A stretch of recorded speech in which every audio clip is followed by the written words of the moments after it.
రైతు పెట్టుబడికి రాష్ట్ర ప్రభుత్వం భరోసానివ్వాలి.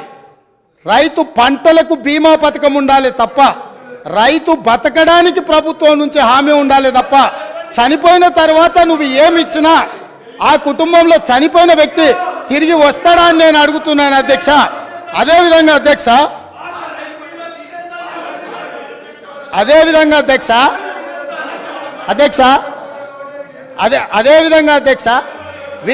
వీళ్ళు ఏదైతే వరి ఈరోజు తెలంగాణ రాష్ట్రంలో ఇవాళ పసుపు పోయింది, చెరుకు పోయింది, కందులు పోయినాయి, మిరప పోయింది, పత్తి పోయింది, ఇట్లా ప్రత్యామ్నాయంగా సోయాబీన్ పోయింది. కమర్షియల్ క్రాప్లని ఈ తెలంగాణ రాష్ట్రము భూమి యొక్క నైసర్గిక స్వరూపము ఎన్నో రకాల ప్రత్యామ్నాయ పంటలు పండించడానికి సారవంతమైన భూములు ఉన్నాయి. ఈ సారవంతమైన భూములలో వివిధ రకాల పంటలు పండించడానికి అవకాశం ఉన్నా ప్రభుత్వ సహకారం లేకపోవడం వల్ల, ప్రభుత్వం నిర్లక్ష్యం చేయడం వల్ల ఇవాళ చెరుకు పోయింది, సోయాబీన్ పోయింది, మొక్కజొన్న పోయింది, పసుపు పోయింది. ఇట్లాంటి పంటలన్నీ పోయి ఓన్లీ వరి పండించే పరిస్థితి వచ్చింది. వరి పండిస్తే ఒకనాడు కేసీఆర్ గొప్పగా వరి పంట అద్భుతం అన్నాడు. చివరికి వడ్లు కొనుగోలు చేయక, కొనుగోలు కేంద్రాలు తెరవక, కల్లాల మీద కుప్పలలో రైతులు చచ్చిపోతుంటే రైతులను ఆదుకోమని ప్రతిపక్షాలుగా మేమందరం, ముఖ్యంగా మా మిత్రుడు కోమటిరెడ్డి వెంకటరెడ్డి గారు, మేము కాంగ్రెస్ పార్టీ శ్రేణులందరూ కల్లాల్లోకి కాంగ్రెస్ అని వరి దీక్ష అని రైతులను ఆదుకోమని ప్రభుత్వం మీద ఒత్తిడి తీసుకొచ్చి దీక్షలు చేసి ఈ ప్రభుత్వం మెడలు ఉంచడానికి ప్రయత్నం చేసినప్పుడు ముఖ్యమంత్రి గారు ఆనాడు ఏమన్నారు? వరి వేసుకుంటే ఉరేసుకున్నట్టే, మీరు వరేయొద్దు అన్నాడు. నేను అడుగుతున్న అధ్యక్ష మీ ద్వారా ఈరోజు అక్కడ కూర్చున్న వాళ్ళను, ఆనాడు చెరుకు కానీ, పత్తి కానీ, మిర్చి కానీ, సోయాబీన్ కానీ, పసుపు కానీ, కందులు కానీ, మినుములు కానీ పండించకుండా, ఆ రైతులకు సహకారం అందించకుండా, ఆ రైతులను అందరినీ వరి పండించడానికి మళ్ళించి, వరి పండించినప్పుడు ఒరేస్తే ఉరేసుకున్నట్టే అని చెప్పిన ఈ ప్రభుత్వం, ఈ పార్టీ, ఈ నాయకుడు రైతులందరినీ ఒరేసుకోవద్దని చెప్పి ఈ ప్రబుద్ధుడు మాత్రం ఫామ్ హౌస్లో 150 ఎకరాలలో వరి పండించిండు అధ్యక్ష. ఆ వివరాలు అన్నిటిని బయటపెట్టి అక్కడికి ప్రత్యక్షంగా ప్రజలకు చూపించడానికి పోతే పోలీసులను పెట్టి నిర్బంధించి అరెస్టులు చేసిండ్రు అధ్యక్ష. అది వాళ్ళ నిర్బంధ నిరంకుశ పాలన.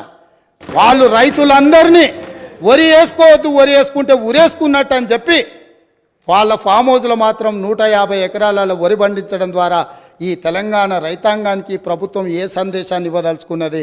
ఈరోజు ఏ మొహం పెట్టుకొని ఇక్కడికి వచ్చి మా కొత్తగా వచ్చిన ప్రభుత్వాన్ని ఏమీ చేయలేదని అప్పుడే నిలదీస్తున్నారో మీరు ఒక్కసారి ఆలోచన చేయండి అధ్యక్ష. అదేవిధంగా అధ్యక్ష, ఈరోజు కేంద్ర ప్రభుత్వం ఆనాటి ధరలు, కనీస మద్దతు ధర వరికి 1960 రూపాయలు ఉన్నప్పుడు రైతుల నుంచి దళారులు కావచ్చు, మిల్లర్లు కావచ్చు, లేకపోతే ప్రభుత్వంలో ఉన్న పెద్దల యొక్క కుమ్ముక్కుతోటి 1400కు 1500కే క్వింటాల్ కొంటున్నప్పుడు ఎసెన్షియల్ కమోడిటీ యాక్ట్ కింద పీడీ యాక్ట్ పెట్టి బొక్కలేయాల్సిన దళారులను వాళ్ళు అంటగాగి 1400కు 1500కు వరి అమ్ముకుంటున్న రైతులు ఆత్మహత్యలు చేసుకుంటుంటే ఈ ప్రభుత్వం ఆనాడు వీళ్ళు ఏం చేసిందో మీరు ఆలోచన చేయండి అధ్యక్ష. ఇదే కాదు, తడి పేరు మీద, తాలు పేరు మీద క్వింటాల్కు 10 కిలోలు తుట్టి తీసి రైతులను దోసుకుంటుంటే, అహర్నిశలు అహోరాత్రులు కష్టపడ్డ రైతు పండించిన వరిని దోపిడీ చేస్తుంటే, తుట్టి పేరు మీద, తాలు పేరు మీద తీస్తుంటే ఒక్కరోజైనా ఈ ప్రభుత్వం ఆ రైతులకు జరుగుతున్న అన్యాయం మీద ఈ మంత్రులు ఎవరైనా క్షేత్రస్థాయిలో పర్యటన చేసి ఈ విధంగా దోపిడీ చేస్తున్న వాళ్ళని నిలదీయడానికి ప్రయత్నం చేసిందా అని నేను అడుగుతున్న అధ్యక్ష మీ ద్వారా. ఇదే కాదు, ఇవాళ నేను సూటిగా సవాలు విసురుతున్న ఈ ప్రతిపక్షానికి, పేద రైతులు పండించిన పంటకు 1960 రూపాయల కనీస మద్దతు ధర రాలేదు. కానీ ఫామ్ హౌస్లో పండించిన వడ్లకు 4250 రూపాయలకు క్వింటాల్ దాకా వాళ్ళు అమ్మినరా లేదా? అక్కడ ఫామ్ హౌస్లో పండించిన వడ్లు బంగారమా? ఇవాళ ఎవరిచ్చిండ్రో లెక్కలు చెప్తా, చెప్పమంటే ఆ పేరు కూడా చెప్తా. ఎవరిచ్చిండ్రో, వాళ్ళకి చేరిన లబ్ధి ఏందో మీరు విచారణకు సిద్ధంగా ఉంటే ఇవాళ నేను విచారణకు ఆదేశిస్తా అధ్యక్ష. మీరు ఫామ్ హౌస్లో పండించిన వడ్లు 4,250 రూపాయలకు ప్రైవేటు కంపెనీల మెడ మీద కత్తి పెట్టి మీరు మీ వడ్లు తౌడులాగా పండించిన వడ్లకేమో 4,250 రూపాయలు గిట్టుబాటు ధరిస్తారా? ఇవాళ నా తెలంగాణ రైతాంగం కష్టపడి పండించిన పంటకు 1,400-1,500 రూపాయలు ఇస్తారా?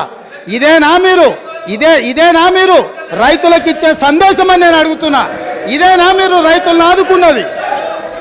ఇందుకేనా మీరు రైతులను రాజు చేసామని చెప్తున్నారని నేను అడుగుతున్నా అధ్యక్ష.